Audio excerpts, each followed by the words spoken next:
Tatiana, I think we can. Yeah, we can start. Okay, we're starting. We are so happy to see everyone here today in our virtual room, and also welcome Victoria Zhuravleva, a professor of history and international relations and chair of the Department of American Studies in the Russian State University for the Humanities in Moscow. Victoria Zhuravleva is a specialist in Russian-American relations and U.S. foreign policy, and her book, Understanding Russia in the United States, Myths and Images, was published in Russian in 2012. Victoria Zhuravleva is a Fulbright alumna and also a fellow of the Cannon Institute, and she has visited the United States as a visiting professor many times. So today we are delighted to see and to have Victoria here and to introduce REI, the Americanist series, and a part of this Americanist series lecture, Foreign Diplomacy in U.S.-Russia Relations. I believe Victoria will explain what kind of focuses and questions she's going to cover in this lecture. I just want to mention this lecture is sponsored by the Russian and East European Institute at Indiana University and the Russian Studies Workshop. So thank you again for joining us today, and the floor is yours, Victoria. Thank you very much, Tatiana. Thank you very much, Mark, for your introduction, for invitation, for sharing me today. And as you understand, I'm planning to talk about the role of foreign diplomacy in Russian-American relations. In reality, this is a talk about people-to-people diplomacy. This is a talk about the role of the United States as a world philanthropist, and about Russia, be it the Russian Empire, the Soviet Union, or post-Soviet Russia, as an object of humanitarian mission of the United States. In a broad sense, this is a talk about the surprising blend of egoism and altruism, pragmatism and idealism in the American national character. Herman Melville wrote in his novel White Jacket about this correlation, about this combination in such words. I quote, "Let us always remember that with ourselves, almost for the first time in the history of Earth, national selfishness is unbounded philanthropy. For we cannot do a good to America, but we give arms to the world." So my first example will be from the end of the 19th century. It was a period of famine in the Russian Empire of 1891-1892, when American people organized an unprecedented philanthropic campaign to gather food for starving peasants in the Russian Empire. It was the first example of people-to-people diplomacy in Russian-American relations at all. And since why it was the example of people-to-people diplomacy?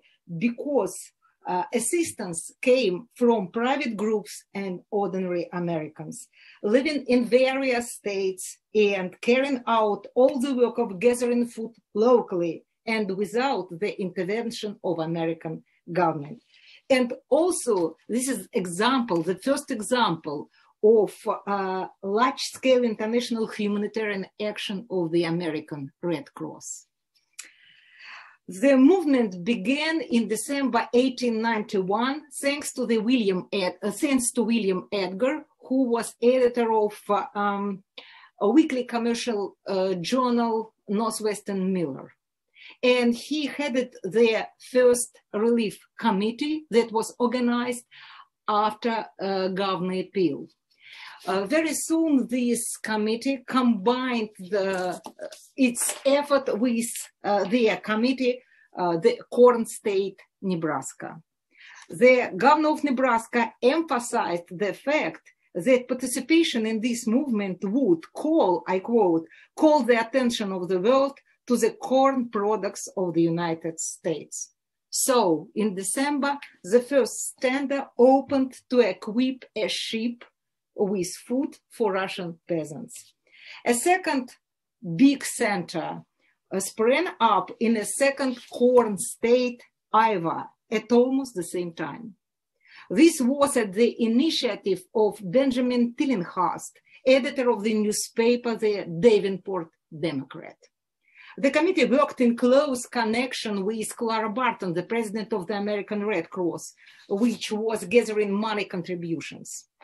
The organizers and participants of this philanthropic movement were in contradiction with the participants of another movement for freedom in Russia. This movement was initiated by George Kennan, who visited the Russian Empire, who visited Siberia, and who had told the whole world about the autocracy, about the horrors of autocracy penal system. So the not very numerous but very active and energetic opposition against Tsarist government was organized in the United States, and the participants of this movement for free Russia promoted an image of the Russian Empire as a huge empire, as a huge prison for political dissidents, for ethnic and religious minorities. And of course, participants of these two movements were in contradiction with each other.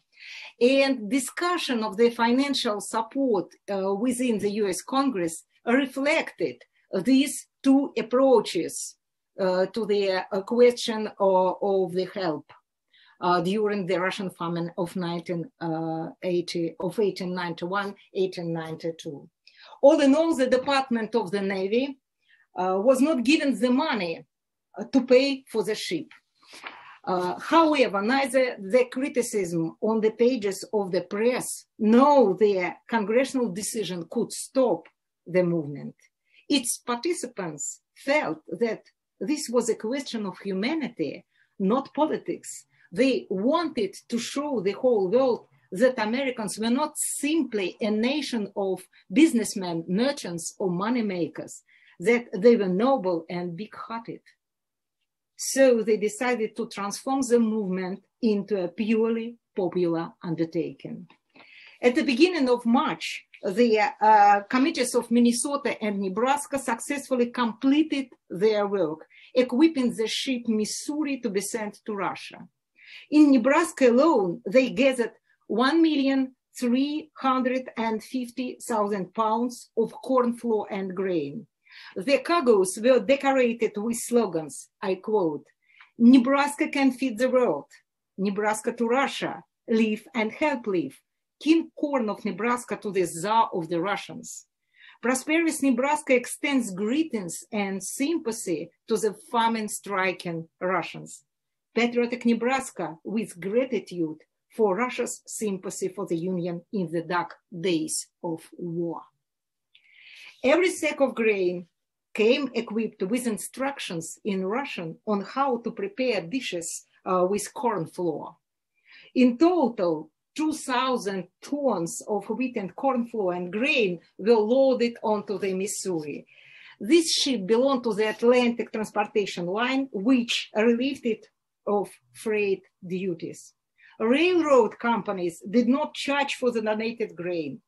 The telegraph companies sent hundreds of messages all over the country. The Missouri became not the first, but the second ship with a philanthropic load, and sailed to Russia on March 1892. The first ship and the third ship were equipped by the Philanthropic Committee of Philadelphia City. The Americans began calling these ships the famine fleet. The combined forces of the residents of Iowa with the American Red Cross were also crowned with success. Iowa, in fact, had one of the most consolidated regional movements. When it became obvious that there would be no federal assistance, Clara Barton ramped up efforts to collect monetary contributions and initiated an unprecedented international campaign by the societies she headed. Thanks to this initiative and the energies of the well-known writer Alice French, American women were the most active participants in the Iowa movement. The ship Tunehead, with more than 2,000 tons of corn grain, corn and wheat flour, hospital equipment, and medicines on boat, left New York for Riga on May 1892. The fifth and final ship with a philanthropic load was equipped thanks to the religious journal, the Christian Herald, and left for St. Petersburg on June 1892. All the ships of the famine fleet reached the shores of the Russian Empire safely. Upon arrival, the representatives of the philanthropic committees oversaw the unloading and contributions of the donations. And they told their fellow countrymen of the incredible hospitality with which this envoys from faraway America were greeted in the Zas Palace, in the halls of nobility, in the peasant houses, everywhere. They wrote about the selfless work in the starving regions performed by the nobility, the zemstva, the clergy. They wrote about Lev Tolstoy's committee and also about how the peasants in villages idolized those Americans who had come from across the ocean to bring them a crust of bread. The philanthropic movement was a wonderful advertisement for American agricultural productivity, and it led to a broadening of the market for corn, including Russia. But this pragmatic result did not lessen the significance of this private initiative or the humanitarian enthusiasm of Americans and their Christian inspiration. Participation in international humanitarian campaign during the Russian famine in 1891-1892 led to a strengthening of messianic sentiments in American society. The United States was a land of prosperity and plenty in comparison with the Russian Empire, which had become an object of Americans' humanitarian mission. They were very proud of their country, which was ready to feed the world. It's not an accident that the philanthropic campaign was the occasion for the creation of the solemn march, God Save Our Land, which was performed for the first time at the Arlington National Cemetery on Veterans Day in 1892. In total, according to researchers, the American assistance amounted to $1 million or 2 million rubles. This sum included the cost of the philanthropic shipments, the money contributions that were sent to the U.S. Minister to Russia, Charles Emery Smith, those donations that were sent directly to the philanthropic committees in Russia, in the Russian Empire, and to the committee of Lev Tolstoy. If we compare the American assistance with support from people in other countries, and if we calculate that with these resources it was possible to feed 800,000 people for 1 month, the movement seems to have been fairly effective. Next time, Americans helped Soviet Russia during famine of 1891-1892. The ARA worked in Soviet Russia, but I would like to talk about another example from the Cold War period. And my second example is the story about cooperation between the Soviet leader Nikita Khrushchev and American farmer Russell Garst. This story about how Americans helped Soviet Russia to organize productivity, farm productivity, how they shared lessons of corn growing that can be very useful for Khrushchev's reform. Nikita Khrushchev wanted to catch up to and overtake the United States in the production of meat and milk. In January 1955, at the plenary meeting of the CPSU Central Committee, Khrushchev cited the Americans as examples several times, many times. In Iowa, people heard about his words. And the editor of the Des Moines Register, Lawrence Swart, suggested that instead of spending billions on arms race, the countries should organize a competition on farms and kolkhoz fields in order to demonstrate which system was better. So he invited Soviet delegation to visit Iowa, and this delegation arrived in Iowa, headed by the Minister of Agriculture, Vladimir Matskevich, and visited Russell Garst's farm, one of the most successful farms, and the Garst and Thomas Company, one of the largest in Iowa. So a whole section of Matskevich's report was dedicated to the description of the Russell Garst method, who specialized in corn and sorghum, owned a huge company with his partner, which produced hybrid seeds for corn and raised prime chickens and pigs. This is how Khrushchev and how Garst established their virtual acquaintance, and in October 1955, they met in person. Since Garst was among those 12 American farmers, 5 of them from Iowa, who risked a trip behind the Iron Curtain on a reciprocal visit. During the visit, they agreed that Garst would sell the Soviet Union 5,000 tons of all types of corn with some special seed as a bonus. Out of these, the Soviets would begin growing their own hybrids at the Odessa selection station. And in addition, the Soviets brought technology to build a special enterprise in Krasnodar. Garst, who before his trip to the Soviet Union received a permanent export license from the State Department, was able to break the ice in Soviet-American trade relations.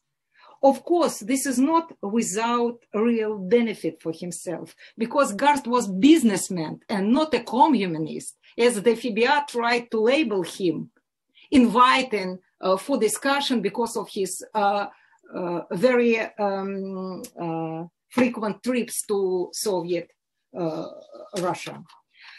Garst went to Russia more times, three more times, and in spring 1959, once again met with Khrushchev. Thus, during the Cold War, an informal relationship began to form between a Soviet leader and an American farmer, which later grew into a real friendship. Khrushchev, with his strong peasant background, understood Garst perfectly well and dreamed of turning corn in the real queen of the Soviet fields.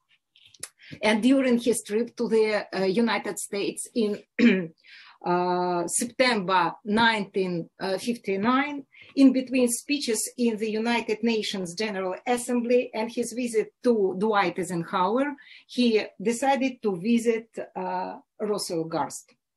According to eyewitnesses, those days in rich and flourishing Iowa, in the center of the Corn Belt of the United States, were the most successful of the entire trip, since nowhere else the Soviet leader greeted so warmly and in such a friendly manner, not in Washington or New York, in Los Angeles or San Francisco.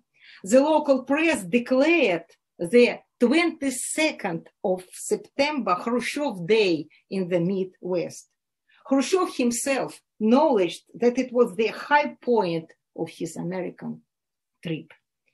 He advocated peaceful coexistence and competition, appealing to the residents of Iowa, who, by his own admission, produced a lot more corn and meat than collective farms in Kubань.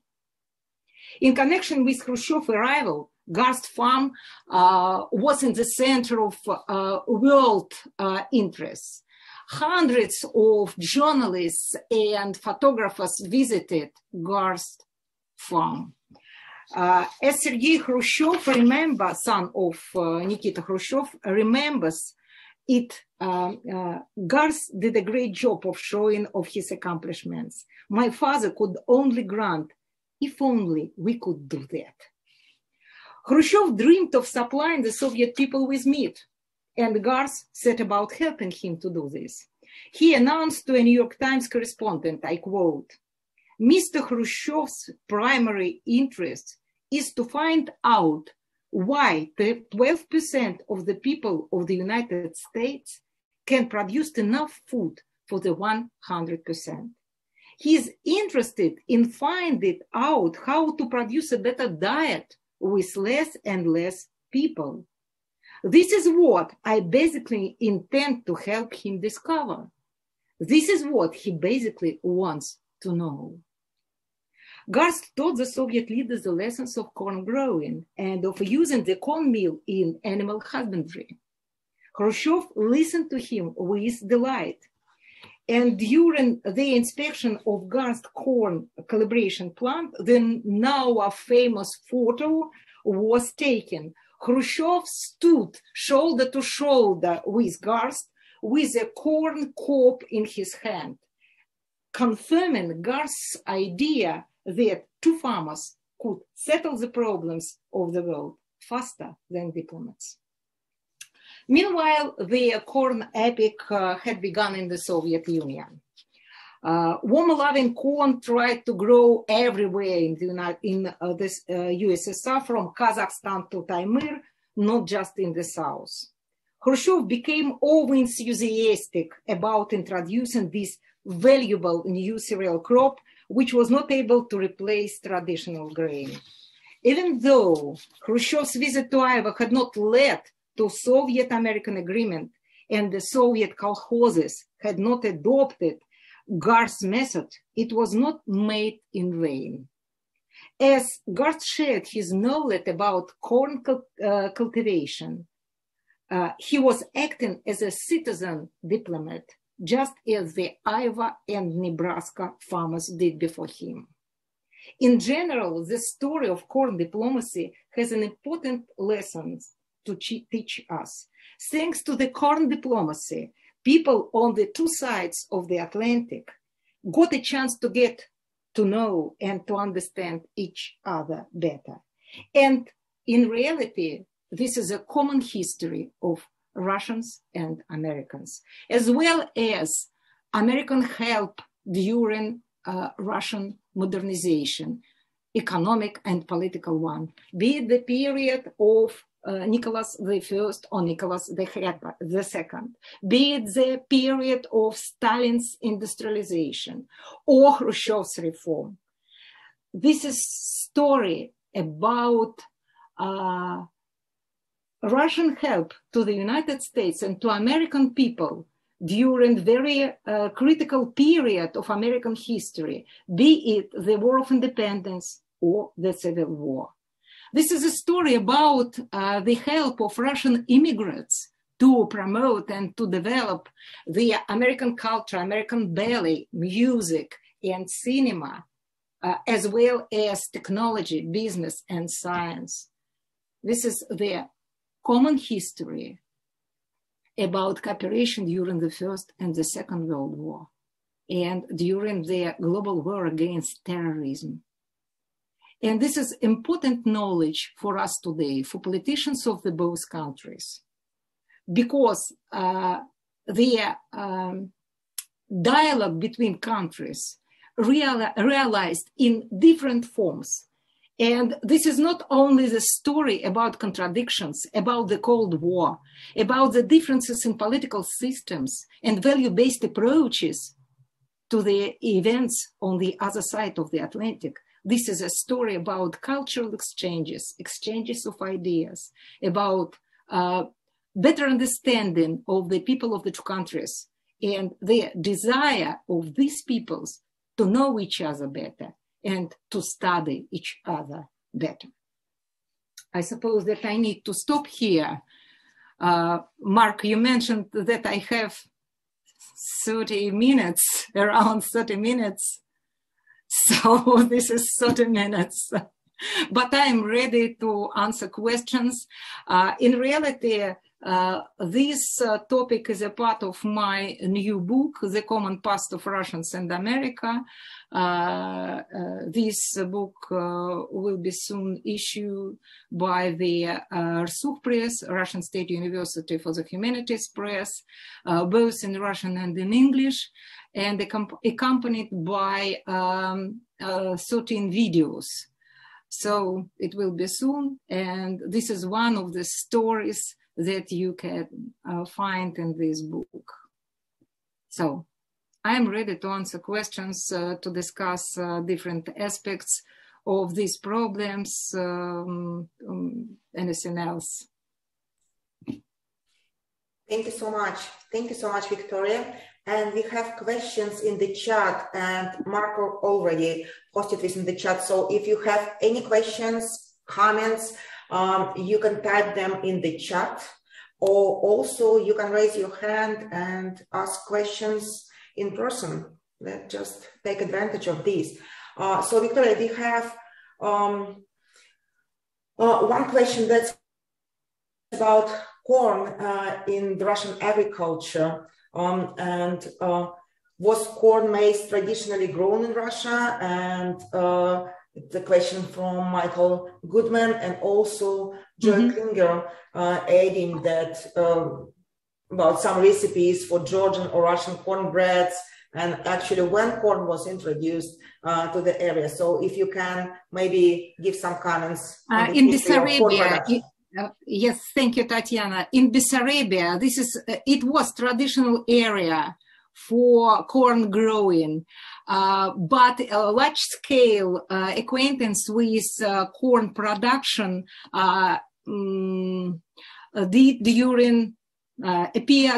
happened during the philanthropic movement of 1891-1892.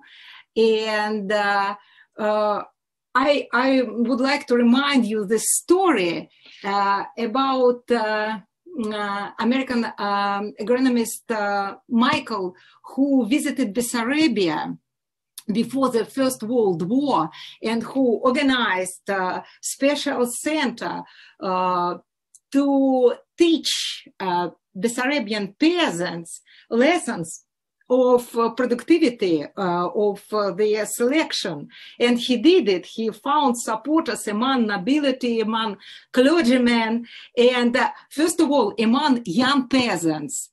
And he also organized competition between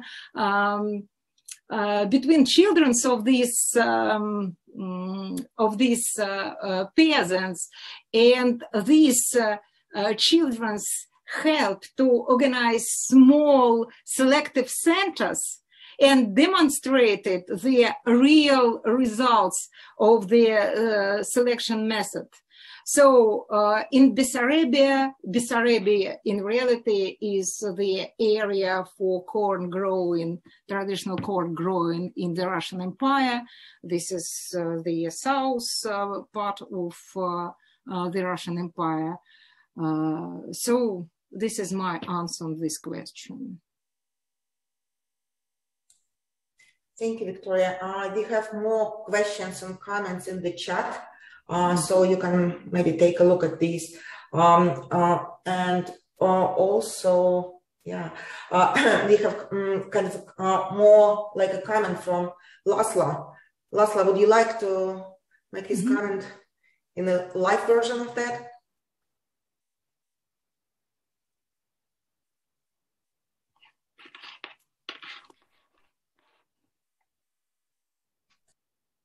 You mean me?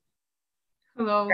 No, I just wanted to highlight this, that such contexts are really part of a new American Cold War strategy called bridge building and peaceful engagement from the early 60s. So it wasn't just the Soviet Union that these policies targeted, but other communist countries behind the Iron Curtain, such as Hungary or Romania. So it's very interesting that you said this story, because it does form a part of this concept that a regime can be transformed with peaceful methods rather than military means or psychological warfare, economic warfare. So this was the this was a policy which really succeeded in a gradual rather than a revolutionary transformation. So this is a very good lesson of history. Mm-hmm. By the way, I mentioned about the American Relief Administration during the famine in Soviet Russia, 1822. One of the ideas of Herbert Hoover was to demonstrate helping the Soviet Russia, helping Bolsheviks. He hated Bolshevism. But he decided to promote this help because he was believed that such help marked by the USSR, production made in USSR, can demonstrate the advantages of capitalism in compare with socialism. It was one of propagandistic idea of Herbert Hoover. It was not the story about corn diplomacy, but in reality, this was very interesting example, very interesting demonstration of the state of minds of those who were conservatives, who didn't believe in Bolshevism, who hated Bolshevism, but who decided to help Soviet Russia during famine of 1921, 1922. And as a result, they helped the Bolshevism to save power. So this is a very interesting story in reality. Not very simple, as you can imagine from the first glance, but in reality, we can see different aspects of this problem. Mm-hmm.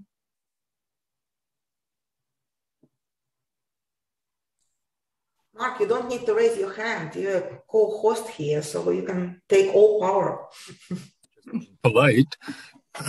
Yes, thank you very much, Victoria. It's a really fascinating talk about a facet of our shared history, which I really wish people knew more about, and we are very grateful for you and your efforts to publicize it more widely.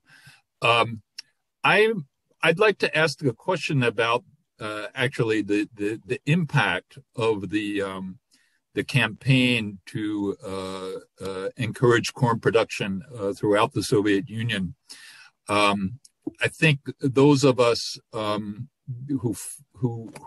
are somewhat familiar with Soviet history have the idea that the campaign was in large part a failure, either because corn was being planted, as you alluded to in your talk, in areas that were really unsuitable for its cultivation because of temperature extremes, or I believe this is something that Garst himself has commented on, that the methods of fertilization and whatnot were not being applied as they should be. I'd like to ask, were there any areas in the Soviet Union, apart from Bessarabia, where you mentioned, corn production had been somewhat traditional even before the American involvement? Were there any areas in the Soviet Union where corn really was successful as a crop? And is that still true of those areas today, either in the Russian Federation or in former republics of the Soviet Union? The South of the Soviet Union, the South was very successful in growing of corn production and the selection of seeds. And they used, for example, this plant in Krasnodar that I mentioned about it. And in Odessa, their selection station was working very successful. So thanks to this cooperation between Khrushchev and between Garst. One of the reasons of unsuccessful experience is the policy of Leonid Brezhnev, later policy of Leonid Brezhnev. He deleted the production of corn in many areas, in many regions, even in those regions that were very successful in this production. So we can find different explanations of this failed. It connected with Brezhnev's politics. It connected with the unexperienced policy of Khrushchev himself, and another explanation. And this is a very usual story in Russian-American relations during industrialization, during modernization. Americans were ready to share the lessons of productivity, the lessons of technologies and technical equipments, but the culture of trade, the culture of organization of this production was very poor, both in the Russian Empire or in the Soviet Union. I'm not sure about post-Soviet Russia. I need to check this story, but I know that around Moscow you can find a field of corn.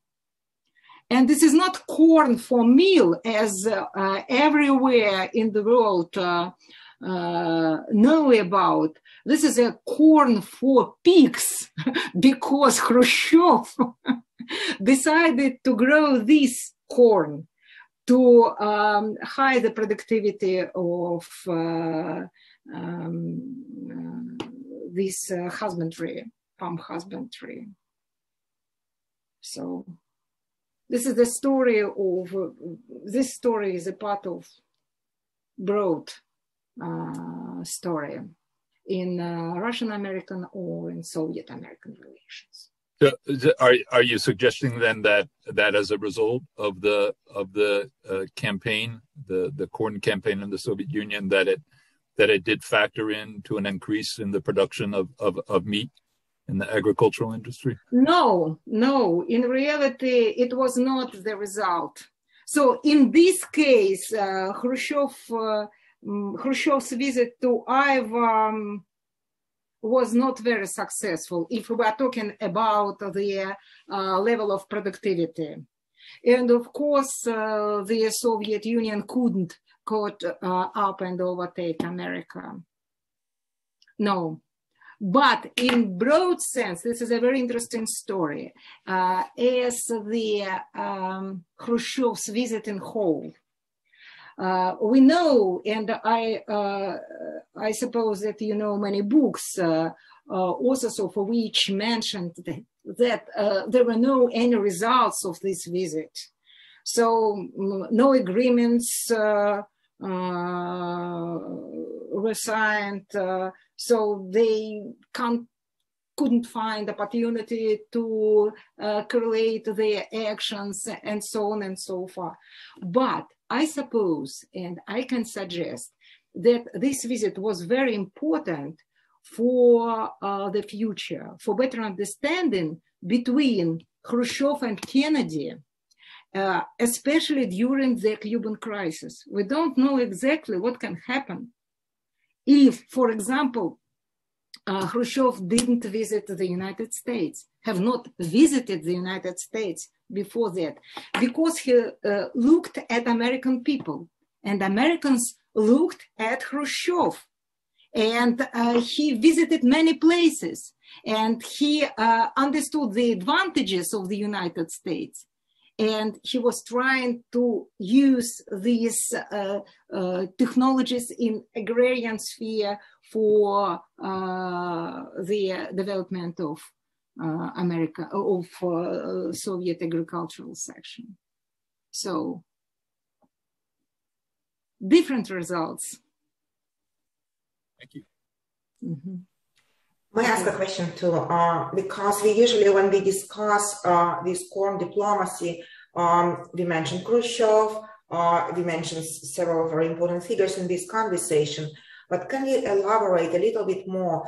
Any other different levels of this conversation, like scientific research institutions? To what extent the experts were involved in this conversation?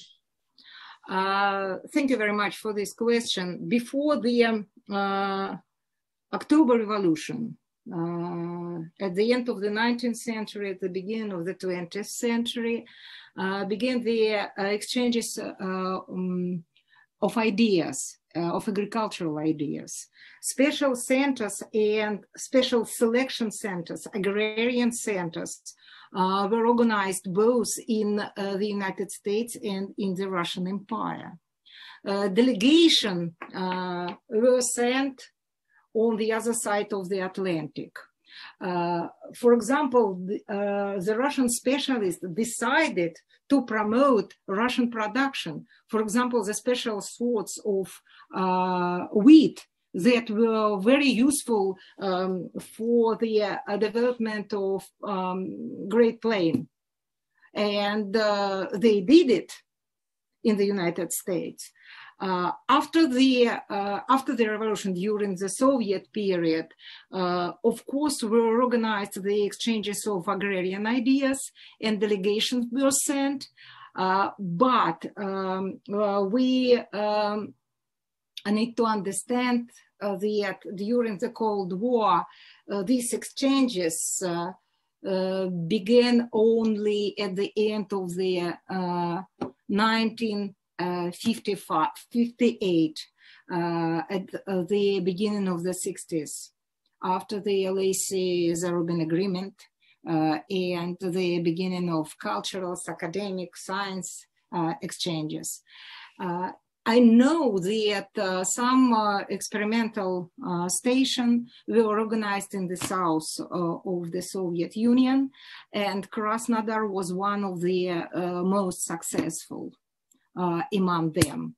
And I know exactly that during the Soviet period, especially during Khrushchev's period, many attention was paid to the experience of the United States in agrarian sphere, and reforms, agrarian reforms of Khrushchev were oriented to this experience, exactly were oriented. But unfortunately, in Brezhnev's period, we see another trend in this cooperation. We see some kind of frozen in these exchanges of ideas. And then will be Afghanistan, and this cooperation was renewed in post-Soviet Russia, especially in 1990s. It was a period of cooperation in different spheres, And many specialists from the United States visited post-Soviet Russia, many specialists, experts, and this period were very successful in exchanges between delegations, institutions, Moscow, St. Petersburg institution, who specializes in, which specialized in agrarian sphere. So from Mendeleev University, I know specialists from Mendeleev University who received grant and visited the United States and spent 2 or 3 years learning the experience of Americans. So we can see some kind of ways in this cooperation in agrarian sphere, in exchange of agrarian ideas, as well as in exchange of technologies ideas and in help, in exchange of help between Russians and Americans. Thank you, Victoria. Thank you. I'm going to ask a couple questions that have come up in the chat. I'll group some of them together by theme. A couple of questions about the famine relief efforts in 1891 to 1892. Alex Bogasic is asking whether the U.S. government opposed the famine relief efforts because it was viewed as a way to prop up the autocracy in Russia. And then a second question, this one coming from Dan Brett. During this time, did the American philanthropic effort aimed at relieving the famine decline as a result of the Kishinev pogroms? Mm-hmm. Thank you very much for questions. If we are talking about philanthropic movement of 1891, 1892, it was not American government that opposed to the philanthropic movement. It was those who took part in another movement for Free Russia.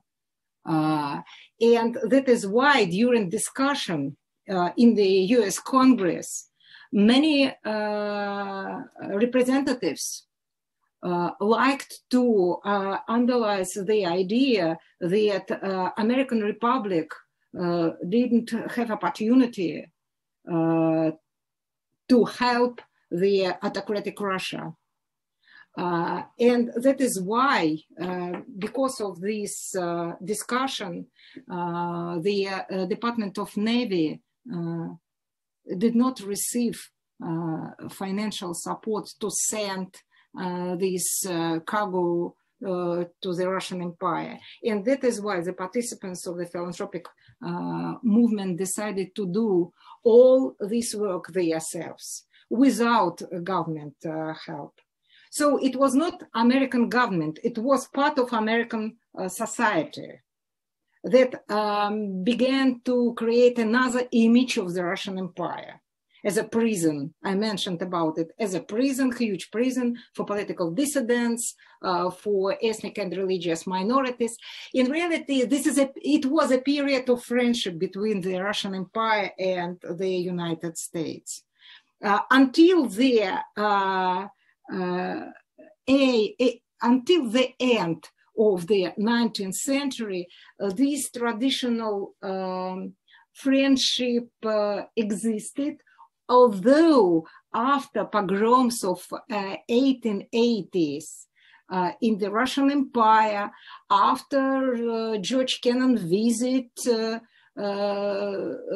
Russian Empire in Siberia, after the sign of the extradition about the exchanges of criminals, we see another story. So the philanthropic movement was an interesting example how combine two different trends in Russian-American relations. One is a continuation of the former relationship, very pragmatic, but very useful for both sides. And one of the arguments of the participants of this movement was the appeal to the help of the Russian Empire in serious critical period in American history during the War of Independence, during the Civil War, when Alexander II sent two squadrons to New York and to San Francisco in 1863, and thus helped the federal government, Abraham Lincoln, to realize his policy. If we're talking about Kishinev pogrom, it was in 1903. It was the beginning of another period, 1903, 1905. This is the first crisis in Russian-American relations. So that is why I see there were three different ships. In reality, there were five ships. There were five ships, two ships sent the the relief committee of Philadelphia city. One ship was sent Missouri by the committee of Nebraska and Missouri and Minnesota, excuse me. One ship was sent by the Iowa Relief Commission, and the last fifth ship was sent by Christian Herald. And besides of which, there were many small centers. For example, the Chamber of Commerce in New York was collecting money, contribution.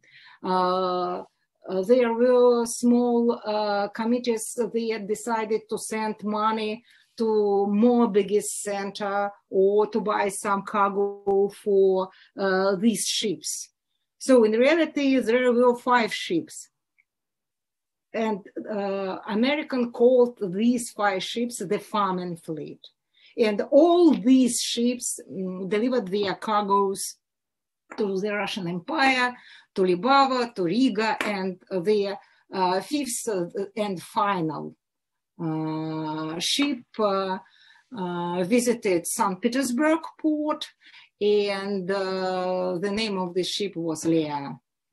So Indiana, Missouri, Tunehead, Leah, Connemore, five ships with American cargoes, and representatives of all committees that sent these ships visited the Russian Empire, answering to those opposition, to those critics of this movement that existed in the United States on the pages of newspapers, within the Congress, and so on so far.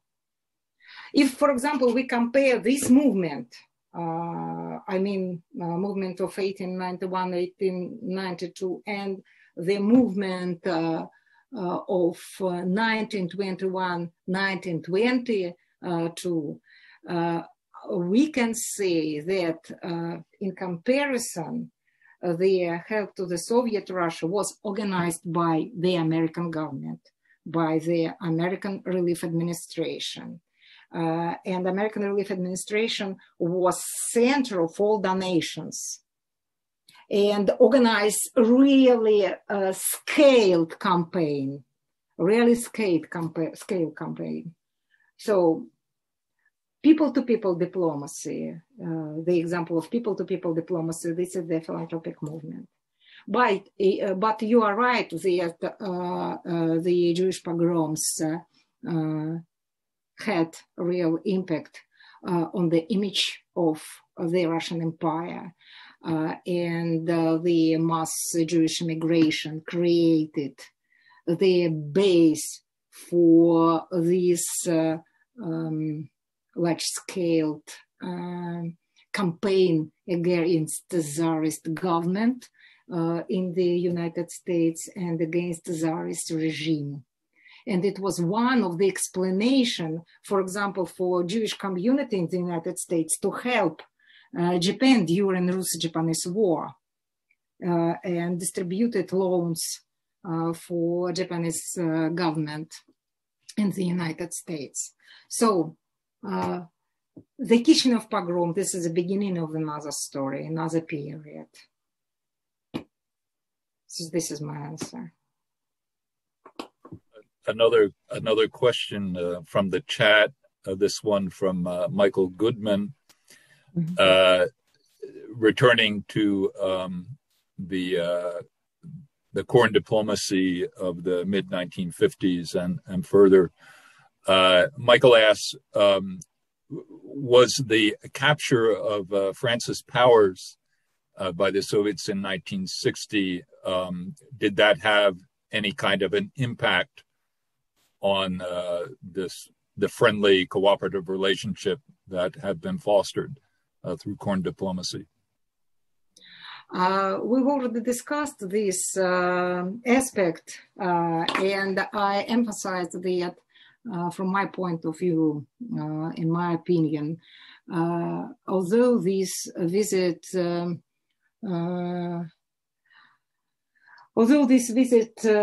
had not resulted in real agreement between the Soviet Union and between the United States, the impact was the better mutual understanding between the leaders of two countries and between the peoples of two countries. Americans looked at Khrushchev, and Khrushchev discovered America for himself, discovered the United States for himself. And he understood that he can find co-thinkers in the United States, for example, as Russell Garst, that the Soviet Union has opportunity to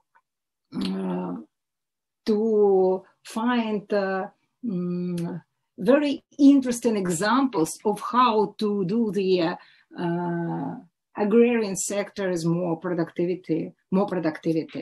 So I suppose that we can retrace the impact, but not the direct. We can't find the real result in, for example, useful realization of American methods in Soviet kolkhoz, but in general, in people-to-people understanding, in understanding between the leaders of two countries, this is a very important result. It was a very important result. Because for the first time since the beginning of the Cold War, Khrushchev and the Soviet leader visited the United States. For the first time in general during the Soviet period, the Soviet leader visited the United States. Of course, it was after the launch of the Soviet Sputnik. And of course, it was a very real advance of the Soviet Union, technical advance of the Soviet Union. But we know that Khrushchev desired to visit the United States very much. He would like to visit the United States, and he received this opportunity. Thanks God, by the way, he received this opportunity. Mm-hmm.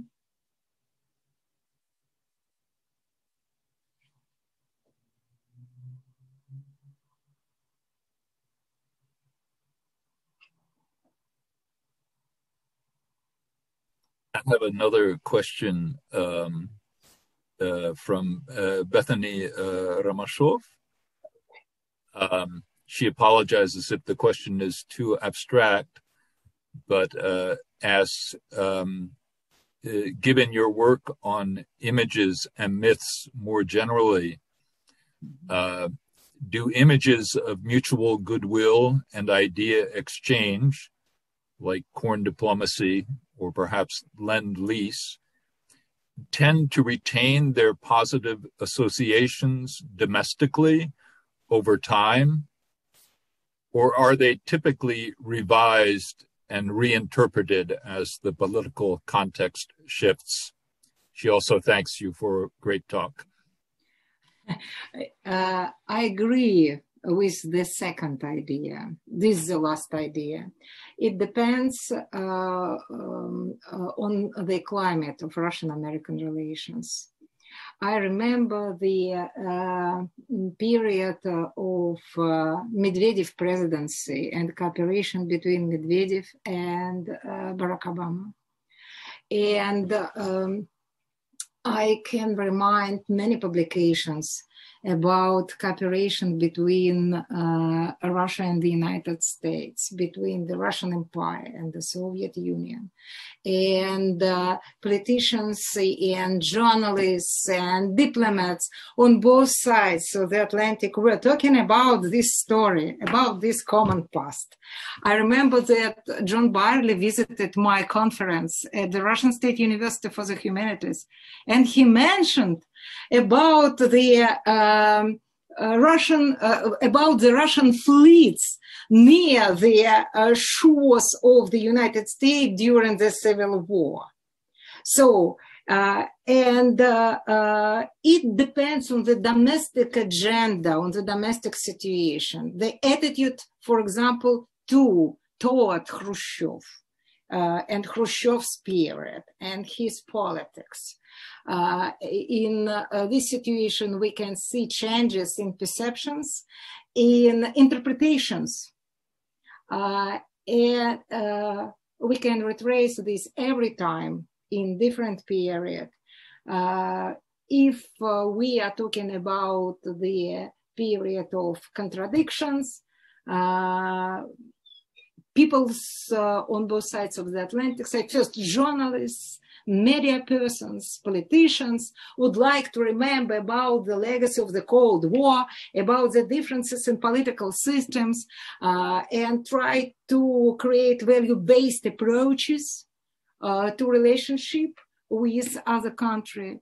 When we are talking about the period of cooperation, the period of détente, so-called détente in bilateral relations, we can retrace another story.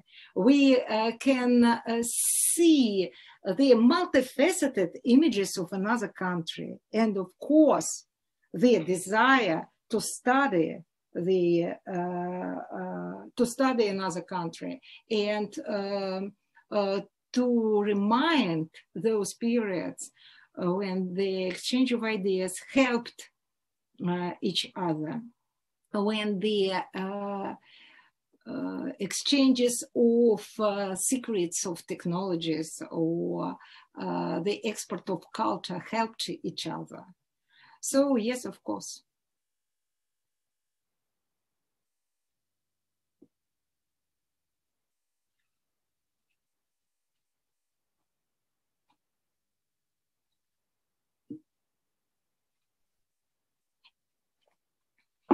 Well, if there are no further questions, then please join me in thanking Professor Zhuravleva for a fascinating, highly engaging talk, which I'm sure all of us will be thinking about. And many of us who will be attending the convention of the Association for Slavic East European Eurasian Studies will have the chance to meet with her, because she will also be there in New Orleans Yes. next month. I'm planning to be there.